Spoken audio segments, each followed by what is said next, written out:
അതാപം തോന്നുന്ന കാര്യമില്ല. അദ്ദേഹം കിട്ടുന്നു. ഓരോരുത്തരും സലീം മടവൂർ, നിങ്ങൾ ഘടകകക്ഷികൾക്ക് പോലും അവകാശപ്പെട്ട സീറ്റുകൾ എടുത്താണ് അൻവറന്മാർക്കും ജലീലിനും അതുപോലെ ഇപ്പോൾ ഉള്ള അബ്ദുറഹിമാൻ അടക്കമുള്ള നേതാക്കൾക്ക്, നേരത്തെ ഉള്ള കാരാട്ട് റസാഖിന്, അങ്ങനെ ഒരുപാട് പേർക്ക് കൊടുത്തിട്ടുള്ളത്. അവിടെയൊക്കെ വിജയിക്കാൻ കഴിയാത്ത സ്ഥലങ്ങളിലൊക്കെ അവർക്ക് വിജയിക്കാനായി. അവരൊക്കെ തിരിഞ്ഞു നിന്ന് ഞങ്ങൾ CPM-ൻ്റെ വോട്ട് കൊണ്ടല്ല, ഞങ്ങളുടെ വോട്ട് കൊണ്ട് CPM കൂടി നിയമസഭയിലേക്ക് അംഗങ്ങളെ ഉണ്ടാക്കുകയായിരുന്നു എന്ന് പറഞ്ഞു. ചുരുക്കത്തിൽ ഇവരൊക്കെ ഉണ്ടാക്കിയെടുത്ത ഭൂതങ്ങൾ അവർക്ക് നേരെ തിരിയുകയാണോ?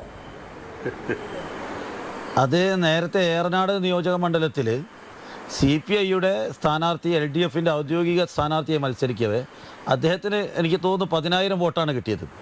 രണ്ടാം സ്ഥാനത്ത് വന്നത് അൻവറാണ്. ഇടതുപക്ഷ ജനാധിപത്യ മുന്നണിയുടെ പ്രധാനപ്പെട്ട വോട്ടുകളൊക്കെ തന്നെ ശ്രീ അൻവറിന് കിട്ടി. ഒരു തെറ്റായ രാഷ്ട്രീയ സൂചനയാണ് അവിടെ ഉണ്ടായത്. അൻവറിനെ സ്ഥാനാർത്ഥിയാക്കണമെങ്കിൽ നേരിട്ട് സ്ഥാനാർത്ഥിയാക്കാമായിരുന്നു ഇടതുപക്ഷ ജനാധിപത്യ മുന്നണിക്ക്.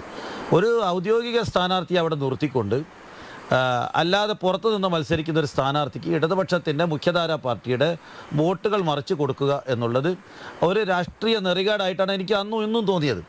അവിടെ ആ CPI-യുടെ സ്ഥാനാർത്ഥിയെ നിർത്തേണ്ടിയില്ലായിരുന്നു. ഇപ്പോൾ CPI എന്നും ഈ കാര്യത്തിൽ CPM-ൻ്റെ കൂടെ പലതിനും ഞങ്ങളുടെ സീറ്റ് പിടിച്ചെടുക്കുന്ന കാര്യത്തിൽ CPM-ൻ്റെ കൂടെ, അതായത് ഞങ്ങളുടെ സീറ്റുകൾ പിടിച്ചെടുക്കുമ്പോൾ അതിൻ്റെ വിഹിതം ഞങ്ങൾക്ക് വേണമെന്ന് പറയുന്ന ആളുകളാണ് CPI. അങ്ങനെയാണ് ഞങ്ങളുടെ നേരത്തെ 12 സീറ്റ് 8 ആക്കിയപ്പോൾ അതിൽ നിന്നുള്ള സീറ്റ് ഞങ്ങൾക്കും വേണമെന്ന് പറഞ്ഞ രാഷ്ട്രീയമാണ് CPI ഒരു കാലത്ത്. അതേപോലെ തന്നെ പാർലമെൻറ്റ് സീറ്റ് നിഷേധിക്കപ്പെട്ടപ്പോഴും അതിൽ അവരുടെ അവകാശവാദം ഉന്നയിച്ച ഒരു പാരമ്പര്യം. അതുകൊണ്ട് ഇക്കാര്യത്തിൽ രണ്ടു കൂട്ടരും തങ്ങൾക്ക് എത്ര സീറ്റ് കിട്ടുന്നു എന്ന് നോക്കുന്ന ഒരു രാഷ്ട്രീയമാണ് മുന്നണിയിലുണ്ടായത്. അതുകൊണ്ട് ഇവിടെ ഈ തുടക്കം ഏറനാട്ടിൽ CPI-യുടെ ഇതിനൊക്കെ കൂട്ടു നിൽക്കുന്ന CPI-ക്ക് തന്നെയാണ് ആദ്യം ഇത്തരത്തിലുള്ള തിരിച്ചടി ഉണ്ടായതും. ഔദ്യോഗിക സ്ഥാനാർത്ഥിക്ക് വോട്ട് ചെയ്യാതെ പുറത്തു നിന്നുള്ളൊരു സ്ഥാനാർത്ഥിക്ക് ഇടതുപക്ഷത്തിൻ്റെ ഔദ്യോഗിക വോട്ടുകൾ പോയതോട് കൂടിയിട്ട് ഇതൊക്കെ തൻ്റെ വ്യക്തിപരമായ നേട്ടമായിട്ട് അൻവറും കരുതാൻ തുടങ്ങി.